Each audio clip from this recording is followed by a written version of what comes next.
Okay, so the Boruto manga is starting to pick back up, and I figured it's about time we start talking about what we should be expecting for chapter 75, which is obviously coming out soon. But before we do that, be sure to drop a like, comment, and sub for the algorithm, as well as joining the Discord server and copying that hoodie to support the channel, and let's jump straight into it. Okay, so to catch those up who have been living under a rock for the past couple months, chapter 74 left us with Eida finally being introduced to Boruto and Kawaki, as well as the rest of the Genin, and the chapter ended up with Amato about to reveal what he knows about Code's plan to Shikamaru. Now, to be honest, Konoha is actually sitting in a very comfortable spot now that they have the support of Daemon and Eida. Eida obviously being able to virtually seduce and manipulate Code's actions, and Daemon seeming to be physically superior to Code, even with his limiters removed. No, I mean, like, seriously, he was able to dodge Code's attacks and counter him with his own. Even after his weakness about his reflection ability was leaked, he was still able to hold his own. If they were to go into a full-out brawl, I don't know if Daemon would last too long in that scenario, but I mean, he was able to hold his own in a very short period of time against Code and without really breaking a sweat. Now, but as Shikamaru and Amato are formulating their plot against Code, he has his own plan to make set into motion.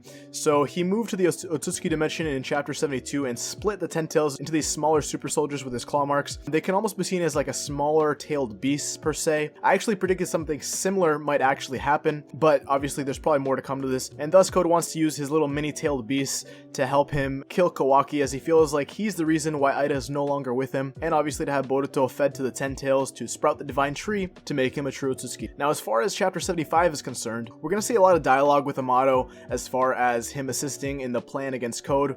We also have a very brief preview in chapter 75 as translated by the Organic Dinosaur on Twitter. He's definitely a pretty credible source who often translates and gives some summaries to upcoming chapters and episodes well before the release date, and even posts some scans here and there, so definitely be sure to check him out. Anyways, this preview states, what a sudden start to their turmoils. Their room share mission with the unpredictable Ruffian sibling begins. Now, Ruffian, for those of you uncultured swine,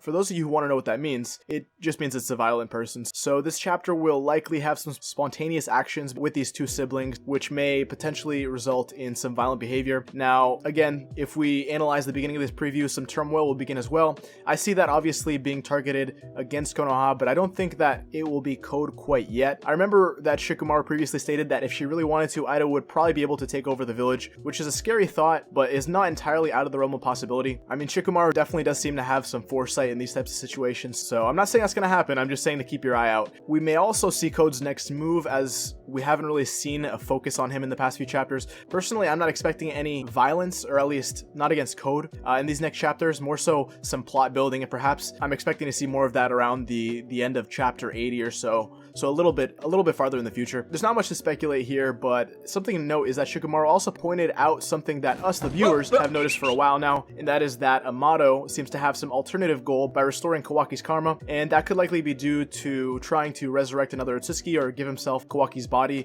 or something along those lines. And one last thing I'd like to add to that is that there's a good chance we're going to see another Jinchuriki of the Ten Tails, which will probably be Code. I mean, realistically. I mean, think about it. Code is stronger than Jigen now, as speculated previously and mentioned recently by Daemon, but is still likely weaker than the full Ishiki Otsutsuki, which was speculated by Shikamaru. If that's the case, then Boruto with the power of Momoshiki and Kawaki with the power of Ishiki will likely be enough to stop him.